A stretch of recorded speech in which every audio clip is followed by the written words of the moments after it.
construction that we do is going to be very expensive. It's going to be what? Very, very expensive. So hopefully that 15 million will come to realization, but we're still waiting for the government-wide audit to come to completion. Is this plan of yours that you're calling the maternal care renovation the same as renovating this labor and delivery ward that had been on the books for years? No. Or is it a completely different plan that is now being put on the table, right? Of course we're looking. And you want to use that money, or you haven't planned? You're using your own money now. You've prioritized that over. Well, we're working with the same designer, the same design team. We're looking first internally with our existing spatial footprint to start designing to renovate the existing footprint. So, because we know we can make improvements internally. The original L&D, the original Family Birth Center design was to also include new construction in our front courtyard. Right now, no, we're not planning to do that. We were planning for a new hospital. So why would we be planning for new construction? The new hospital had nothing to do with the labor and delivery renovation. I don't understand that. That's right. That came well before the idea of building a new hospital. Yes.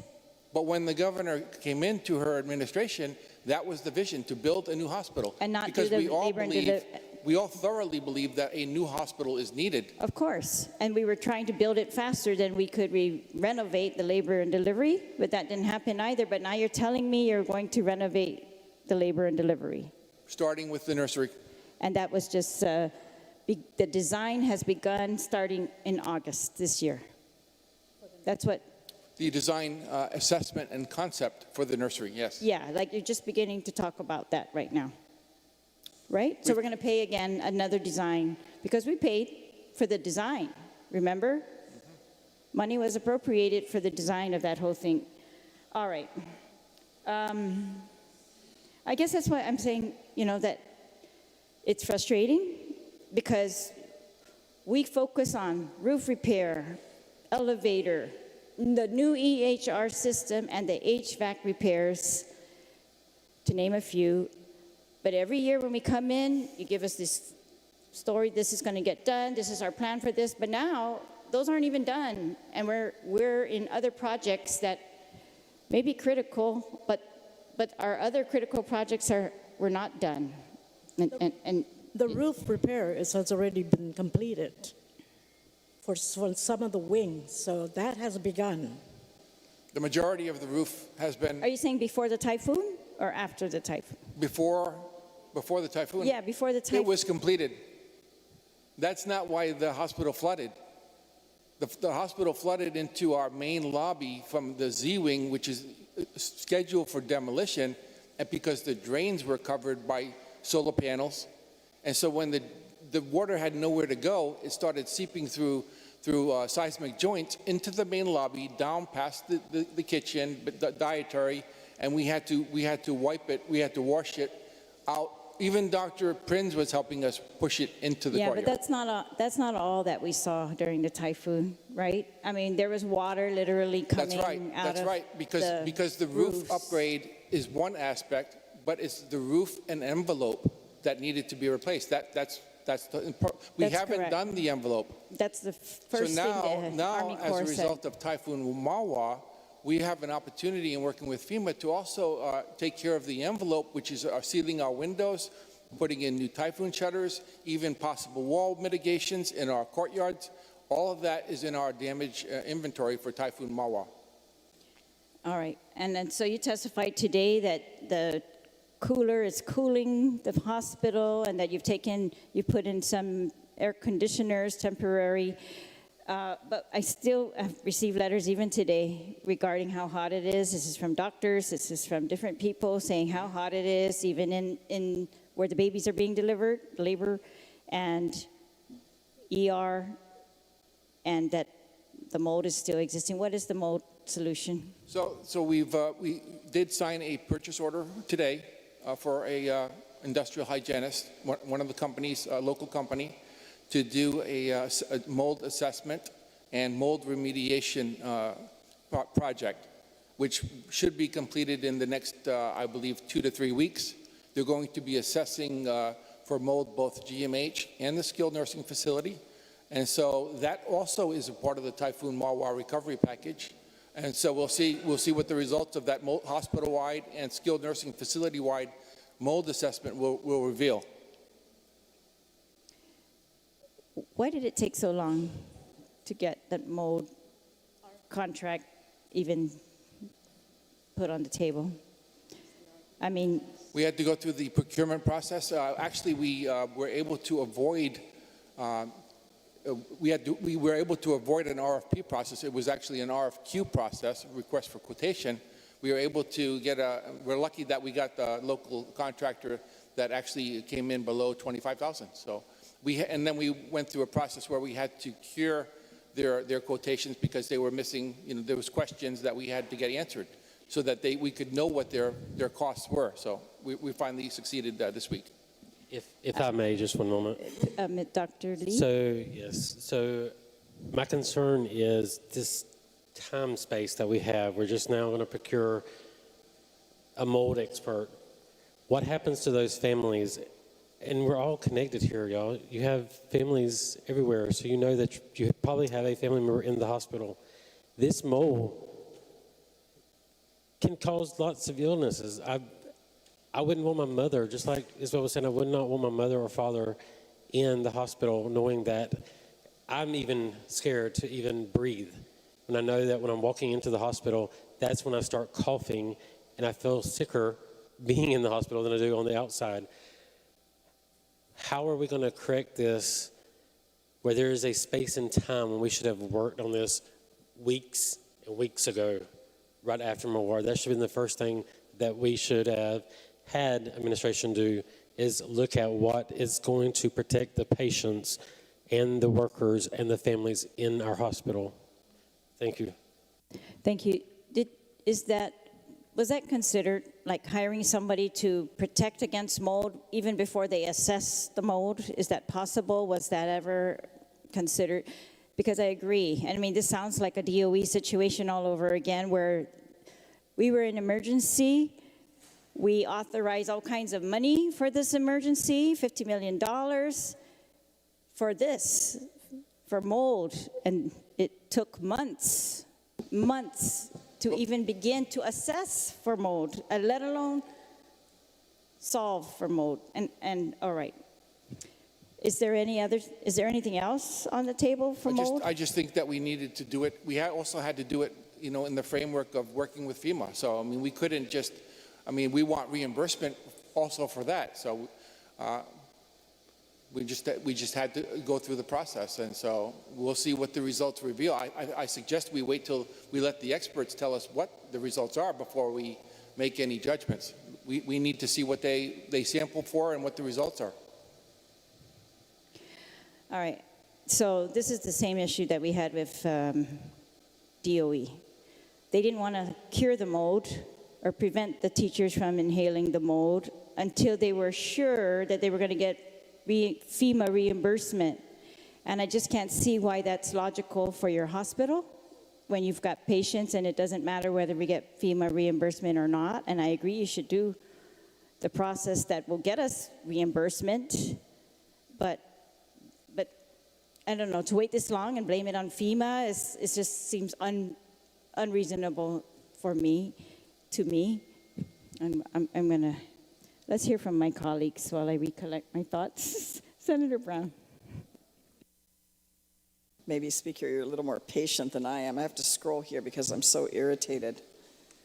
This is a cluster mess.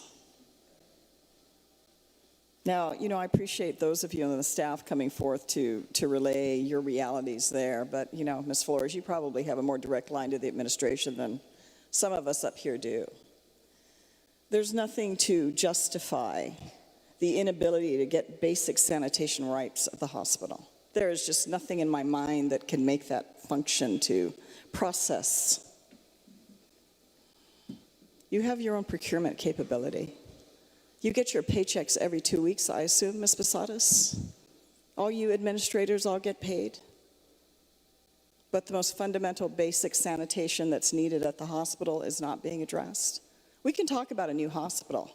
I'm dumbfounded that we spend so much time talking about a new hospital. I understand the facility is older, but when we can't take care of very basic day-to-day resources that are needed to keep people safe and hopefully heal them, because I don't know anybody's going to the hospital because their health is perfect. This is a total blight on this administration. I could not have conceived this politically even against this current administration. I couldn't even imagine putting this together, and you guys have managed to do it all on your own. Amazing. We had DOE here, and now we have the hospital. The priority should be to clean the mold because it's something that is a clear and imminent threat.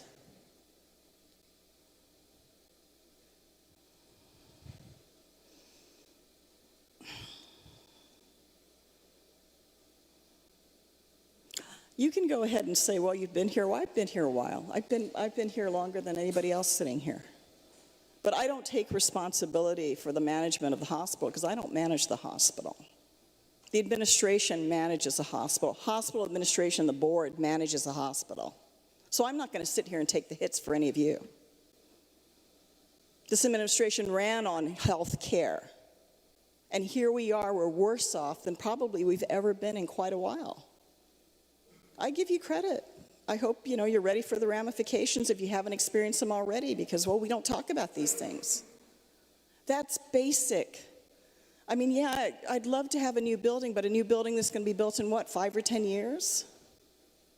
What about today with where we're at? We're not going to get I don't know if the Cadillac is anything. Is it the BMW, whatever the highest costing car is in the world, that we want that model of? Maybe we can't afford it. Maybe our people can't afford it. But basic sanitation and health care and a safe, God, did we say this about DOE? A safe, clean environment, to me, is the most basic, because we've heard all these stories. Wipes, sanitation wipes. I keep it in my car, in my console. The alcohol one I prefer, because I think it's going to be more safer. I don't know. But guys, this is wow. And I've been in the legislature in the midnight hour of Dr. Ed Cruz when we're borrowing money, financing money on the bond market to pay payroll at GMH. And we are no further along.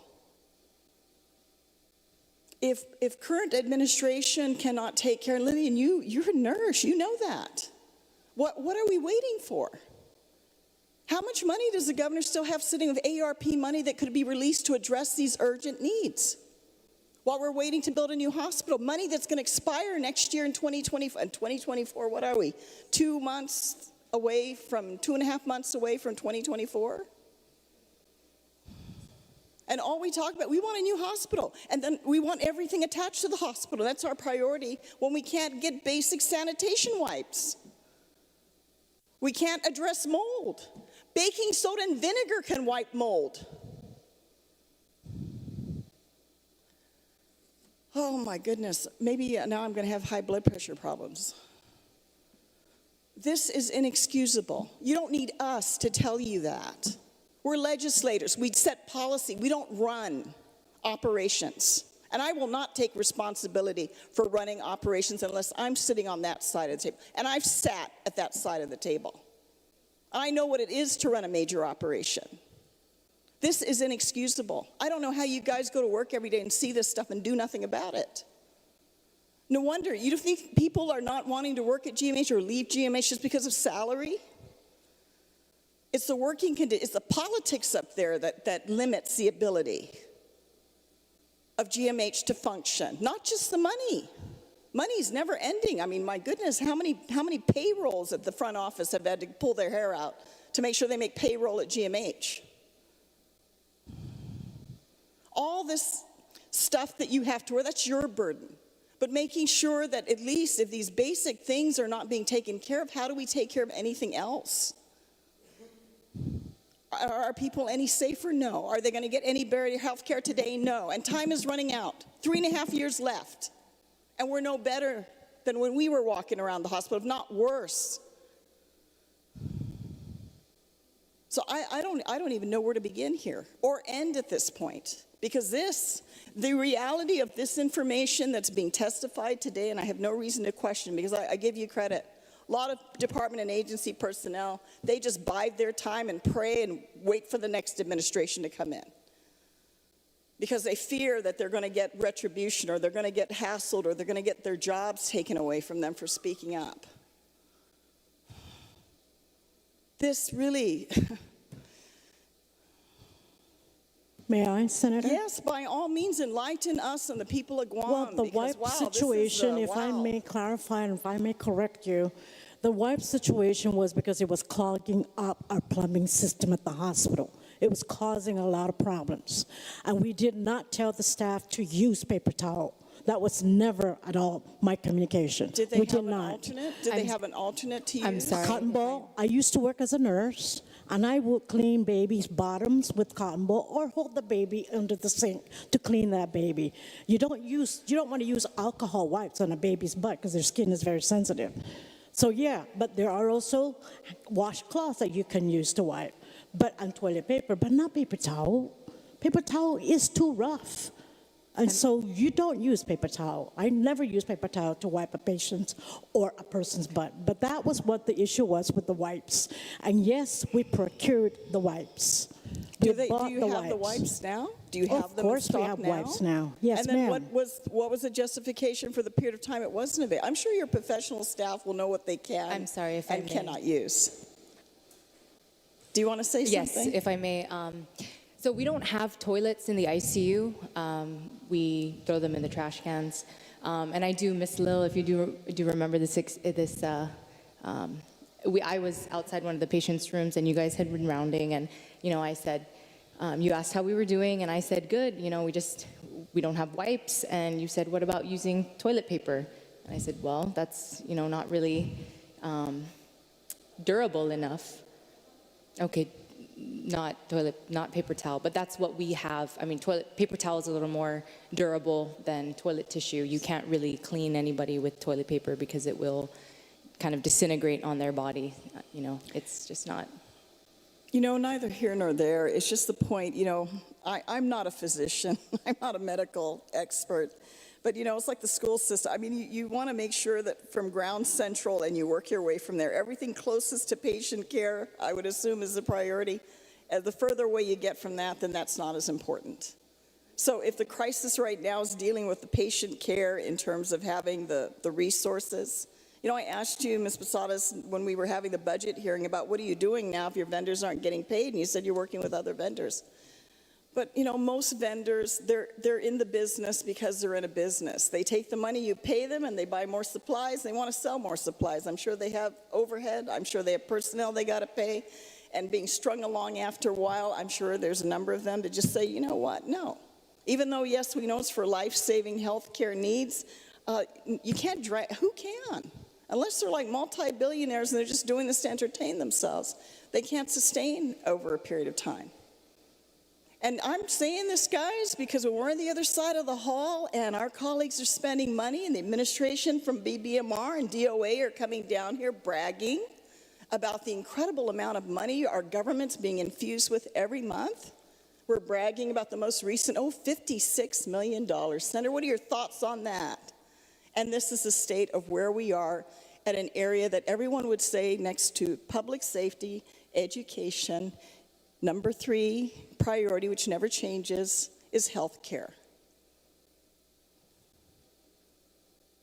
Maybe you don't see it, but from my side of the table, I see it. I think a lot of people out there watching or who are currently up at the hospital or have family members up at the hospital see it. And this is disturbing. I'm not going to go on. I have to go take a break, because, again, I got to get my chill pill.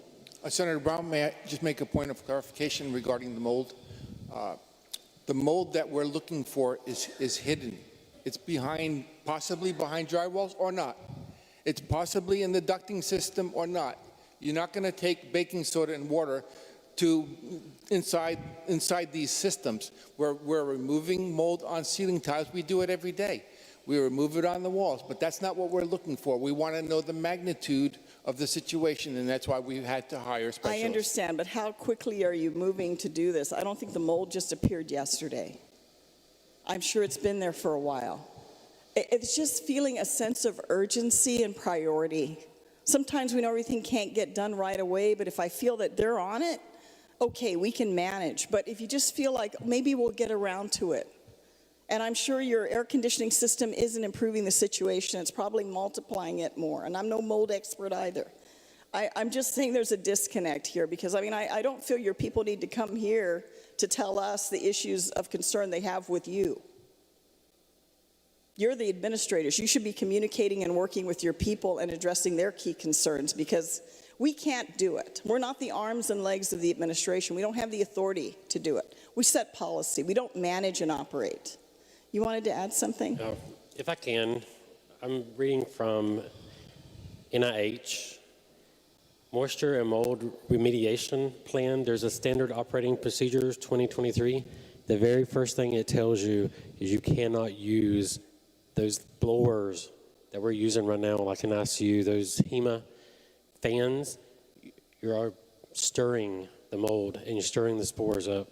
It clearly states it right here. This is 2023. It's the Standard of Operating Procedures for controlling mold coming from the NIH.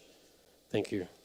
Thank you for your input. Madam Speaker, I'm going to move to other colleagues, and I'm going to take a break for a while, but I think I've made my point. I just see a major, and it is, I mean, I hope the governor, you know, I know she's going through a challenging time with the passing of her mother, but I have to tell you, this coming forth, and the fact that we're no better along, if not in some cases worse, is disturbing. And I hope you guys do something soon to address, because these are your people. These are not our people. These are your people coming here publicly and making these statements. And I'm sure for them, that's the reality. They work there. I don't work at GMH. We don't work at GMH. We might know people. We have family members and friends that work up there who, you guys tell us one thing and they tell us other things. But basic maintenance and operation, typhoon or no typhoon, we've been through many. This is not the first. Maybe it's been the first in a while, but it's not the first we've been through that we haven't been able to still juggle with the things that need to be repaired, but still be able to carry the load and do what we need to do. We can talk about all these big grand plans, but I'll tell you, if we can't take care of the basic needs that are needed there, and I don't care whether it's an alcohol wipe or non-alcohol wipe or whatever it is you guys determine is the best medical supply to use, I defer to you. But if that's not even available to your medical staff and they're complaining about it, and the reason we're not doing it is because we're clogging up the sewer line. I don't know. I don't buy it. I don't buy it. Thank you, Madam Speaker. Thank you, Senator Brown. Senator Taitigui. Thank you, Madam Speaker. Lillian, do you feel that there's a major issue at the hospital right now? There are many issues at the hospital, and we are trying to address it as quickly and as practically and reasonably as we can within our resources. Is it almost like almost getting to a point of a state of emergency? Truthfully, Senator, we can just close that hospital down. Okay, so that being said, But we Lillian, can't. what can you tell me when you, because just didn't happen yesterday. Okay, no, it didn't. So it's been going on, and you've been sitting in there for 5 years almost at the same hospital, and it's gotten worse. So when you went to the governor and told her that this hospital is in a state of emergency, what did the governor say to you? She will help as much as she can, and she has. She has provided us with the support, and she has provided us with some funding. But you know what? Maybe in some ways, some people see it as worse, but there's also some improvements. So I don't like that we continue to focus on the negative part of it. Yes, we face the problems and we deal with it. But Lillian, to I'm continue sorry, with that mindset of it is all negativism, negative. Sorry, one at a time, please. Yeah, but it is all negative, Lillian. You know, first I want to thank the two nurses who came here today and put themselves on the line, had the courage to come up here to tell us what's going on and not be afraid and do it in front of the administration. So I want to thank you for doing that and having that courage to be here today and letting us know your perspective. I mean, you're there in the trenches. But Lillian, you've been there for 5 years and it's only getting worse. Isn't there a time for you to say, okay, I can't do it. I need to step down from this job and allow somebody else to come in to try and help this Well, hospital? Senator, thank you for that idea. Yes, I will step down. Yes, I will retire. I've done my time. Thank you. Thank you, Lillian. That being said, Madam Speaker, I think, if that's the Madam case, then Speaker, may I be excused, please? I guess can't we take had it. the We're going to take a administrator 5-minute. just We're going to take a visit. 5-minute recess. 5-minute recess.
Thank you. We're back from recess. Thank you for your patience. Again, just to recap, we are in the middle of an oversight hearing on the Guam Memorial Hospital on several issues, some of them very long-standing, including the HVAC, some of them new, including the billing issues, the backlog in vendor payments, and it has become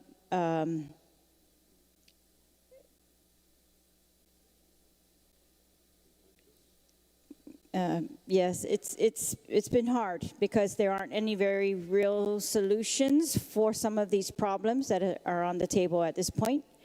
And so I've discussed this with my colleagues, and we are going to recess this oversight hearing. Yes, and also at the request of the administration of Guam Memorial Hospital, they would like to regroup.